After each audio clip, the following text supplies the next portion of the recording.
Hello, I am Dr. Neelam Sharma and जैसे कि आप जानते ही हैं कि हम कितनी सीरीज से जो है कई सीरीज से हम लोग जो है PYQ कर रहे हैं, यूजीसी नेट एजुकेशन का PYQ कर रहे हैं। तो उसी सीरीज में आज हम PYQ बाद में करेंगे। पहले हम जो है कॉस्ट ऑफ क्वालिटी जैसे educational management and administration and leadership वाला जो एक यूनिट है उसमें एक टॉपिक है कॉस्ट ऑफ क्वालिटी। आज हम उसको कर लेते हैं, पहले उसको कर लेते हैं, बाद में जो है हम PYQ करेंगे, है ना। कॉस्ट ऑफ क्वालिटी क्या होती है ना, कॉस्ट ऑफ क्वालिटी क्या होती है। उससे पहले मैंने इसी से संबंधित बहुत सारे टॉपिक आपको करा दिए हैं। आज है cost of quality.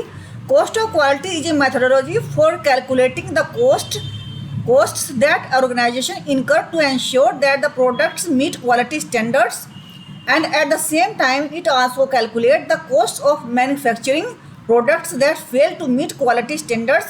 It can also be defined as a process to find out the extent to which organization resources are utilized for activities that prevent poor quality of products, and at the same time appraise the quality of the organisation product, है ना। अब हिंदी में से देख लेते हैं students. Hindi में जो इसका अर्थ है वो है गुणवत्ता लागत इस दृष्टिकोण में सबसे अधिक महत्वपूर्ण है क्योंकि यह विनिवेश रोकथाम लागत है। उत्पादन क्रिया आरंभ करने से पहले मौजूदा सभी प्रकार के दोषों को दूर करने से गुणवत्ता की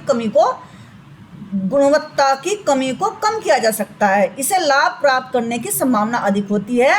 रोकथाम की लागत में भविष्य की विफलता को रोकने के संदर्भ में प्रक्रिया योजना, समीक्षा, विश्लेषण, ऑडिट और प्रशिक्षण कर्मचारी इत्यादि को शामिल किया जाता है। गुणवत्ता की लागत परियोजना प्रबंधन प्रणाली द्वारा परिभाषित मानकों और उत्पादों या सेवाओं को लाने हेतु आवश्यक तत्वों को संदर्भित करता है। गुणवत्ता की लागत निर्धारित करने के लिए अनुरूपता की लागत और गैर अनुरूपता की लागत को आपस में मिलाया जाता है। तो इसका सीधा सा अर्थ क्या है, या अगर आप इससे थोड़ा सा आइडिया आपने लगा लिया हो तो इसका सीधा सा अर्थ है कि कम पैसे में अच्छा सामान और जो प्रोडक्ट तैयार हो वो भी अच्छा ही तैयार हो। कम फीस में ज़्यादा पढ़ाई और जो तैयार हो स्टूडेंट्स वे भी अच्छी यानी कि अच्छे वेल क्वालिफाइड हो, वे भी बहुत अच्छा रिजल्ट लेने वाले स्टूडेंट्स हो। ये एजुकेशनल संदर्भ में इसका मतलब है कॉस्ट ऑफ क्वालिटी, ठीक है। और ये जो दो शब्द आए हैं अनुरूपता की लागत और गैर अनुरूपता की लागत, तो इन शब्दों का अर्थ देख लेते हैं क्या है। यह परियोजना के दौरान विफलताओं से बचने का या गुणवत्ता सुनिश्चित करने के लिए किया गया खर्च है। अनुरूपता की लागत क्या है कि जो परियोजना प्रोजेक्ट जो हमारा प्रोजेक्ट चल रहा है या प्रोडक्ट तैयार करने की हम सोच रहे हैं, उन विफलताओं से बचने के लिए, उन दौरान जो विफलताएं आने की संभावनाएं हैं उनसे बचने के लिए या गुणवत्ता सुनिश्चित करने के लिए किया गया खर्चा अनुरूपता की लागत की। ये तो करना ही पड़ेगा, अनुरूपता की लागत उनके अकॉर्डिंग, है ना। गैर अनुरूपता की लागत, अब ये क्या शब्द है, यह खराब गुणवत्ता के कारण, विफलताओं के कारण परियोजना के दौरान और बाद में होने वाली लागत है ना। यह खराब गुणवत्ता के कारण। गैर अनुरूपता की लागत क्या होती है, जो खराब क्वालिटी अच्छी नहीं है किसी की, उसकी मतलब कच्चे माल की बात चल रही है यहाँ, जो प्रोडक्ट तैयार होने से पहले जो खराब गुणवत्ता के कारण, विफलताओं के कारण परियोजना के दौरान और बाद में परियोजना के प्रोसेस के टाइम, है ना, खराब गुणवत्ता है और बाद में होने वाली लागत, इसको कहते हैं गैर अनुरूपता की लागत, ठीक है। अब आ जाती है बात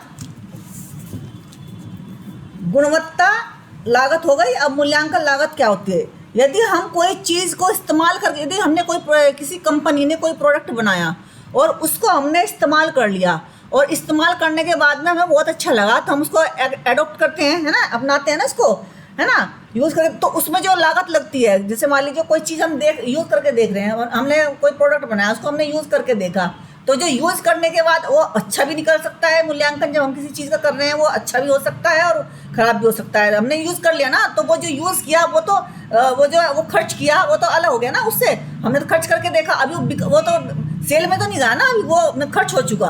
तो इसको कहते हैं मूल्यांकन लागत। और जैसे कि मान लीजिए आपने किसी को बहुत अच्छी तरह से पढ़ाया, बहुत सारा पैसा खर्च स्टूडेंट पे किया, लेकिन वो जो है खर्च बेकार गया क्योंकि वो फेल हो गया, तो ये मूल्यांकन हो गया ना उसका, मूल्यांकन की लागत, तो वो तो बेकार गई मूल्यांकन की लागत। तो बेकार गई ना। वो सही भी मूल्यांकन में सही भी हो सकता है और अच्छा भी हो सकता है। और भाई वो फर्स्ट भी आ सकते हैं स्टूडेंट, ए ग्रेड भी आ सकती हैं, 98% से ज़्यादा भी आ सकते हैं, लेकिन दोनों ही जब मूल्यांकन लागत में हम दोनों ही चीज़ें हो सकती हैं, है ना, गलती भी हो सकती है और सही भी हो सकती है। ठीक है। विफलता की लागत, अब विफलता की लागत क्या है?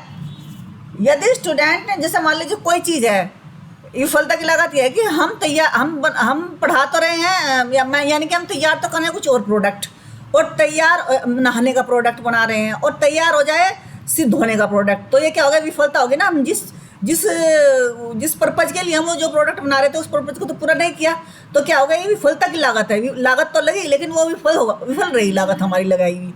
इसी तरीके से मान लीजिए स्टूडेंट पढ़ता रहा है, पढ़ा तो मतलब स्टूडेंट को हम मतलब हमने कोशिश तो करी स्टूडेंट को पढ़ाने के लिए कि भाई ये जो है ग्रेजुएशन कर ले, है ना, ग्रेजुएशन करके वो हो जाए, मतलब वो सिखारे करवाना तो चाह रहे हैं उसको हम कि जो है ये मतलब डॉक्टर बनाना चाह रहे हैं डॉक्टर, लेकिन पढ़ाई पढ़ा रहे हैं उसे आर्ट स्ट्रीम की, तो क्या होगा? वो जो है विफलता की लागत, वो विफल हो जाएगी क्योंकि हम अलग स्ट्रीम से उसको पढ़ा रहे हैं। ये एजुकेशन संदर्भ में इसका अर्थ हो गया। अनिवार्य लागत ये होती है जब कोई व्यय उत्पादों और सेवाओं में दोषों की मात्रा या संख्या को कम करने के लिए किया जाता है, तो अनिवार्य यानी कि मिनिमम इतनी लागत तो लगेगी। अनिवार्य लागत का मतलब है जिस लागत को हम हटा ही नहीं सकते। जैसे कि कुछ ऐसी लागत, जैसे मान लीजिए साइंस का बच्चा है, साइंस और आर्ट दोनों स्ट्रीम में बच्चे पढ़ते हैं, लेकिन कुछ सब्जेक्ट तो ऐसे होते हैं जैसे इंग्लिश, हिंदी, कुछ अनिवार्य सब्जेक्ट होते हैं, तो इनको हम हटा ही नहीं सकते। तो इनमें जो लागत लगेगी वो तो लगेगी ही लगेगी, इनको हम हटा, इसको बोलते हैं अनिवार्य लागत। ठीक है। अब आ गई हमारी बात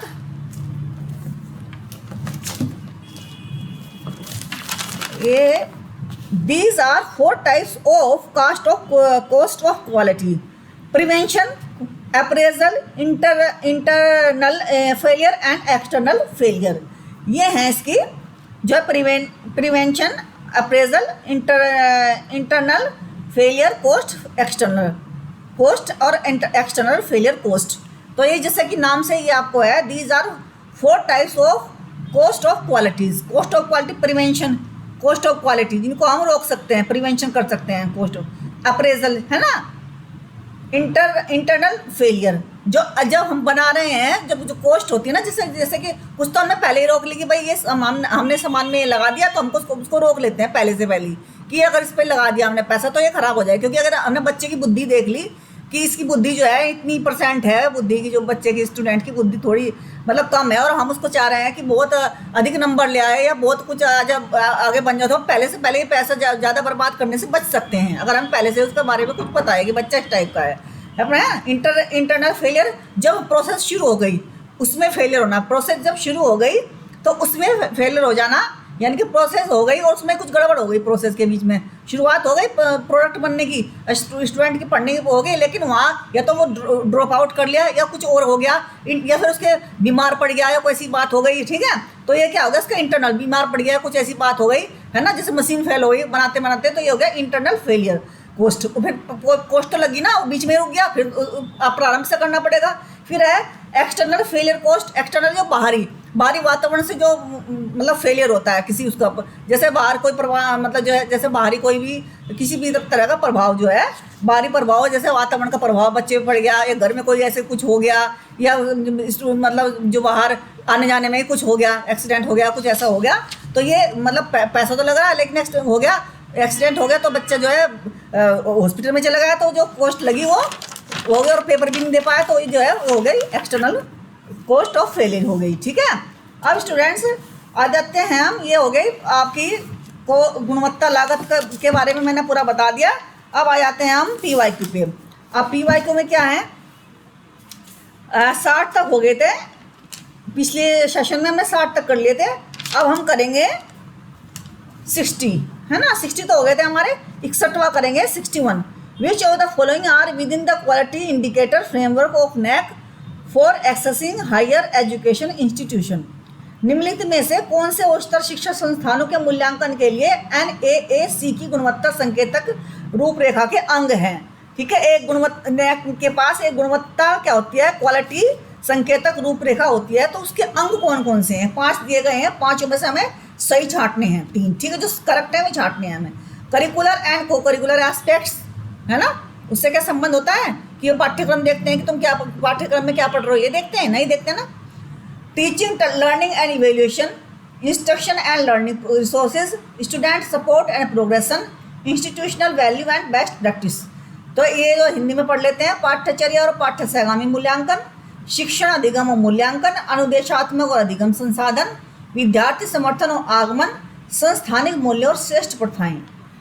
तो स्टूडेंट्स इनमें जो सही है वो BDE, teaching, learning and evaluation, student support and progression, institutional value and best practice, ये सही है।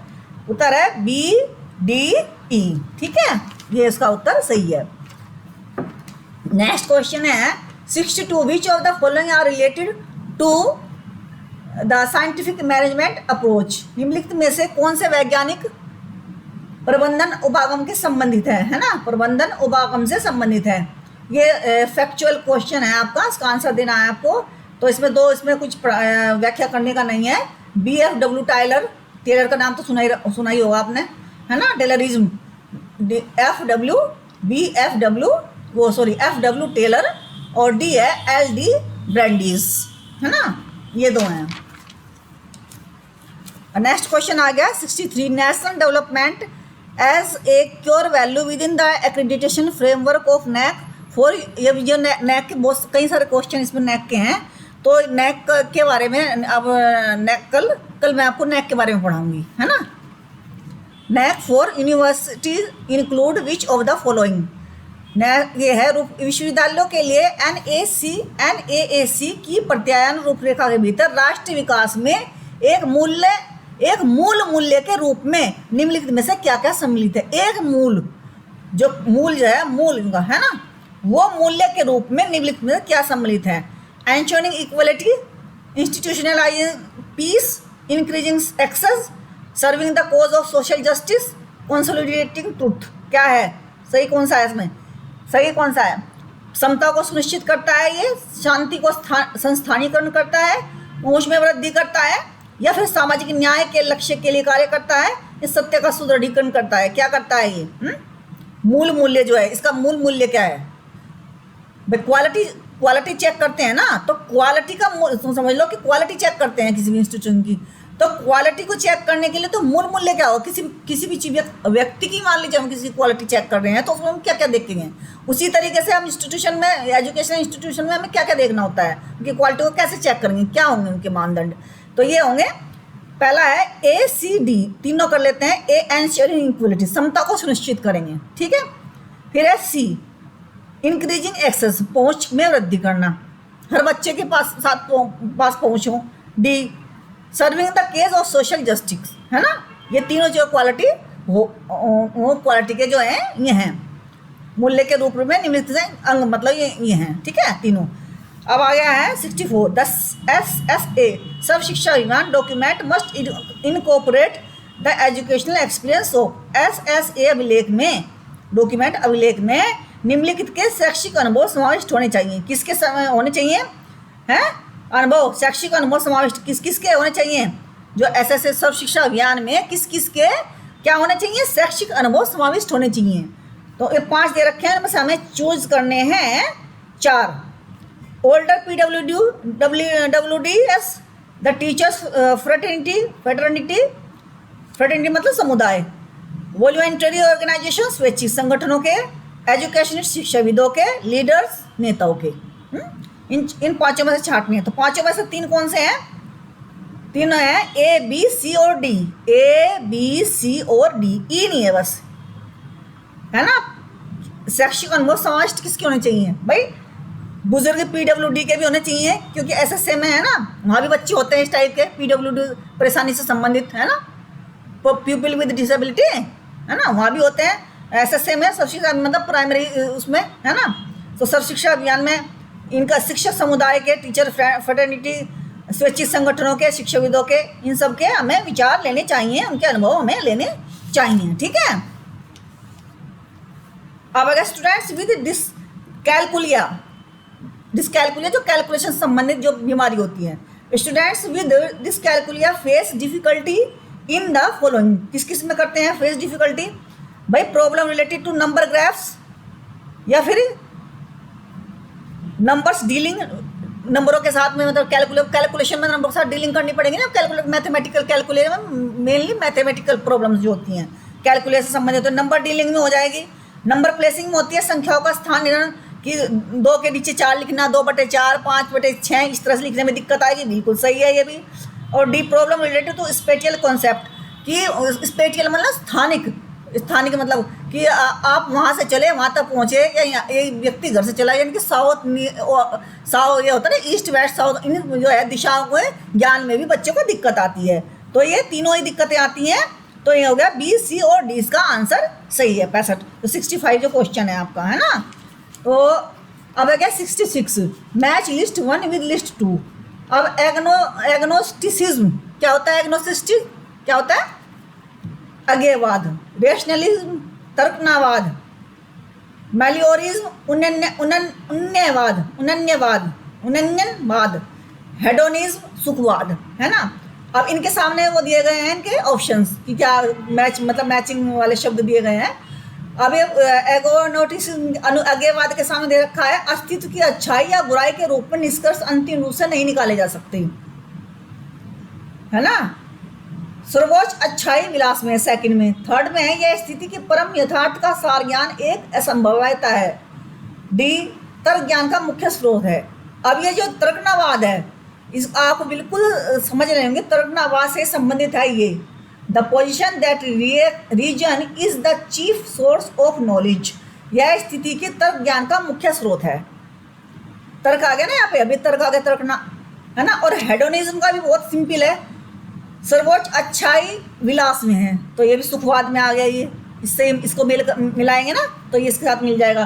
दो जैसे ही आपके ऑप्शन एक दूसरे से जो दो मैच वर्ड जो है मिलते हैं, तो आपका क्वेश्चन आधा तो सही हो जाता है, इसी तरीके से हो जाता है ना। अज्ञेयवाद कौन सा होता है? अज्ञेयवाद बोलिए, अज्ञेयवाद कौन सा होगा? अज्ञेयवाद में स्थिति की परम पदार्थ का सार ज्ञान एक अज्ञेयवाद में होता है कि हम जानते नहीं कि कौन इस सृष्टि को चला रहा है, ये अज्ञेयवाद है, किसी में जानते नहीं हम, है ना। कहने का क्या होगा कि यह स्थित परम पदार्थ का सार ज्ञान एक ऐसा मतलब कि हम मतलब हमें संभावना का नहीं पता उसका है, हम अज्ञ हैं उस बारे में, हम जानते नहीं हैं, ठीक है। अब है तर्कवाद का बता दिया मैंने, उन्नयन का बता दिया, अस्तित्व की अच्छाई या बुराई के रूप में निष्कर्ष अंतिम रूप से नहीं निकाले जा सकते। उन्नयनवाद, है ना, मतलब आगे बढ़ते रहो। उन्नयनवाद मतलब आगे बढ़ते रहो, ये हम निष्कर्ष निकाल के एक जगह ठहर नहीं सकते, हम आगे बढ़ते रहेंगे उसमें। सुखवाद को मैंने बता दिया, सर्वोच्च अच्छाई विलास से है ना, ये मानते हैं सुखवाद वाले, जैसे चारवाक वाले मानते हैं, है ना। अब मैच लिस्ट 1 विद लिस्ट 2, इसमें सूची 1 को सूची 2 से मिलाइए। अब इनके ऑप्शन लिखे हुए हैं सामने, और जो है गलत लिखे हुए हैं उन्हें सही मिलाना है। जस्टिस वर्मा आयोग, मुदालियर कमीशन, बहुत सिंपल क्वेश्चन है students. Yashpal committee, Kothari commission, ये जो चारों ऑप्शन है, इनके ऑप्शन भी बड़े सिंपल से हैं। एजुकेशन फॉर नेशनल डेवलपमेंट, इसके सामने है, मुदालियर के सामने है। Vision of teacher education in India, regulatory perspective. Secondary education commission, reviewing higher education system. Fourth में, फिफ्थ में learning without burden. Yashpal committee को जहाँ भी देखते हो वहाँ आँख मूंद के आपको लगा देना है ना, वो tick mark, learning without burden. तो एक तो ये मिल गया हमें। फिर मुदालियर कमीशन मिल गया, सेकेंडरी एजुकेशन कमीशन का मिल गया हमें मुदालियर, है ना। कोठारी कमीशन का हमें मिल गया, हायर एजुकेशन का कहाँ है? रिव्यूइंग द हायर, ये मिल गया, रिव्यूइंग हायर एजुकेशन सिस्टम। तो ये हो गया कोठारी कमीशन का। डी का क्या हो गया? फोर्थ। डी का फर्स्ट, है ना। एजुकेशन फॉर नेशनल डेवलपमेंट क्या हो गया? डी का हो गया फोर्थ। फिफ्थ दे रखे ना, डी का हो गया फोर्थ। जस्टिस वर्मा आयोग आया, भारत में गुणवत्ता एवं नियामक परिप्रेक्ष्य से आयोग शिक्षा का दृष्टिकोण, जस्टिस वर्मा का, है ना। Vision of teacher education in India, quality and regulatory perspective, ये हो गया जस्टिस वर्मा का। दूसरा मुदालियर आयोग का मैंने बता दिया, सेकेंडरी एजुकेशन कमीशन। यशपाल समिति का बोझ के बिना अधिगम, और कोठारी आयोग का है राष्ट्रीय विकास हेतु शिक्षा। कोठारी आयोग का बिल्कुल अच्छी तरह से ध्यान देना, किसका है? राष्ट्रीय विकास हेतु शिक्षा। और नेक्स्ट क्वेश्चन है 68, इसमें भी है match list 1 with list 2। Rational emotive therapy, तर्कसंगत चिकित्सक, व्यवहार परामर्श तकनीक, व्यवहार चिकित्सक। ये 4 ऑप्शन है इसमें, 4 ऑप्शन है और 4 इसके सामने दिए गए हैं। रैशनल इमोटिव थेरेपी, तर्कसंगत संवेदक उपचार, बी में दिया गया है तर्कसंगत चिकित्सक, सी में दिया गया है बिहेवियर काउंसलिंग टेक्निक, है ना, और डी में दिया गया है बिहेवियर थेरेपिस्ट, बिहेवियर थेरेपिस्ट। तो बिहेवियर को देख के जहाँ भी आप लर्निंग प्रोसेस आ गया, यहाँ पर आप क्या देंगे, क्या देंगे हैं भाई, जहाँ बिहेवियर थेरेपिस्ट आ गया और सामने है तो लर्निंग का देंगे ना आप। डी का कहाँ देंगे आप, सेकंड में लगाएंगे, डी का हो गया सेकंड। लर्निंग प्रोसेस जहाँ उसके सामने लगाइए behaviour therapist, behaviour counselling technique, C का फोर्थ वोल्फ एंड कम्बोट। ये नाम बहुत फेमस है, वोल्फ एंड कम्बोट। यह बिहेवियर काउंसलिंग टेक्निक से संबंधित है ये विद्वान, ठीक है। रैशनल थेरेपिस्ट, इसको कौन सा है, बी का है फर्स्ट, वेरी डायरेक्टिव। रैशनल का मतलब तर्कवादी, तो वेरी डायरेक्टिव, यानी कि उन्हें वेरी डायरेक्टिव का मतलब है कि जो चीज़ जहाँ होनी वहीं होनी, जिस तरीके से है, मतलब वो बिल्कुल तर्कवादी चिंतन है ना, उसमें कोई वो नहीं है तर्कवादी चिंतन होना, उसमें कोई वो नहीं है कि इधर से उधर कुछ कर दिया, केवल तर्क के आधार पे ही उसको वो देना, काउंसलिंग देना, है ना। और अब जो है ए का है रेशनल इमोटिव, इसका क्या होगा, ए का थर्ड एल्बर्ट एलिस। ये है रैशनल इमोटिव थेरेपी, ये किसकी है, एल्बर्ट एलिस की। ये हो गए स्टूडेंट, सारे क्वेश्चन हो गए। एक क्वेश्चन हो रह गया आपका, 2 क्वेश्चन हो रह गए। डीप SSA RMSA SMAGRA समग्र, डीप SSA रमसा समग्र, ये किससे संबंधित है। तो डीप को देखते ही बता दो आप किससे संबंधित है। डीप किससे संबंधित है, DPEP किससे संबंधित है, DPEP प्राथमिक शिक्षा से। और ऐसे सर्व शिक्षा अभियान किससे संबंधित है, सर्व शिक्षा अभियान है, बताओ, प्राइमरी एजुकेशन से संबंधित है ना। और राष्ट्रीय माध्यमिक शिक्षा आयोग कौन से है, सेकेंडरी एजुकेशन से है, सी का है। और डी का समग्र स्कूल एंड टीचर एजुकेशन, सी का क्या है, वो डी का क्या है, सेकंड विद्यालय का भी और टीचर की भी एजुकेशन। समग्र में सारा आ गया ना, विद्यालय भी आ गया और टीचर भी आ गए इसमें, है ना। अब 70 क्वेश्चन ले लीजिए, मैच लिस्ट 1 भी इसके ही आ रहे हैं। अभी आगे भी बहुत सारे क्वेश्चन है, 70 के बाद भी क्वेश्चन सारे मैच लिस्ट के ही हैं, कई सारे क्वेश्चन हैं लगातार, है ना। पेरेंटलिज्म क्या होता है, पेरेंटलिज्म क्या होता है, क्लासिकल, इसका सामने ही है, classical subjects literary analysis consistent curriculum, शास्त्रीय विषय साहित्यिक विश्लेषण स्थिर पाठ्यचर्या। एसेंशियलिज्म क्या होता है, तो इसके सामने दे रखा है, फोर्थ में दे रखा है essential skills and essential subjects. तो ये तो एसेंशियल वाले से मैच हो जाएंगे, एसेंशियल इसमें भी दे रखा है, इसमें भी दे रखा है ना, हो जाएंगे ना। बी का फोर्थ, ए का फर्स्ट मैंने बता दिया, ए का पेरेंटलिज्म का जो है स्थायित्ववाद, है ना, ये है पेरेंटलिज्म को बोलते हैं अस्थायित्ववाद बोलते हैं इसको। क्लासिकल सब्जेक्ट्स जो पुराने ढर्रे पर चले आते हैं, तो स्थायित्ववाद मतलब जो चीज़ पुरानी परंपराएं हैं वो वैसी की वैसी हैं, आज तक चली आ रही हैं, उसको बोलते हैं क्लासिकल, मतलब स्थायित्ववाद, है ना। लिटरेरी जो साहित्य पुराना है उनको युग चला आ रहा है करिकुलम, है। एसेंशियलिज्म को बता दिया मैंने, essential skills, essential subjects. Progressive में क्या आएगा, है ना, छात्रों की रुचि पर आधारित मानव समस्याएं और मामले, अंतर विषयक जो विषय सामग्री है और छात्रों की रुचि पर आधारित, रुचि आ गया ना पर आधारित मानव समस्याएं और मामले, ये आ गया प्रोग्रेसिविज्म में, ठीक है। इसके सामने दूसरा आया, लेकिन प्रोग्रेसिविज्म में यही आएगा। फिर है रिकंस्ट्रक्शनलिज्म, इसमें क्या आएगा, इसमें आएगा सामाजिक विज्ञानों पर जोर, सामाजिक आर्थिक और राजनीतिक समस्याओं की परीक्षा, वर्तमान और भविष्य पर focus, emphasis on social sciences, examinations of social economic and political problems, focus on present future. तो ये आ जाएगा रिकंस्ट्रक्शनलिज्म में, बिल्कुल अच्छे से दिमाग में बैठा लीजिए, ये 3 चीज़ें इसमें आती हैं, social, economics and politics. 70 question पूरे हो गए स्टूडेंट्स। तो स्टूडेंट्स आज के लिए बस इतना ही, कल फिर मिलेंगे। अपने पेरेंट्स को रेस्पेक्ट कीजिए, अपने जो है टीचर्स की रेस्पेक्ट कीजिए, अपने सेहत का ख्याल रखिए और UGC नेट एजुकेशन की बहुत अच्छी तरीके से तैयारी कीजिए। ईश्वर करे आप लोग सब सफल हो जाएं, है ना। तो बाय बाय।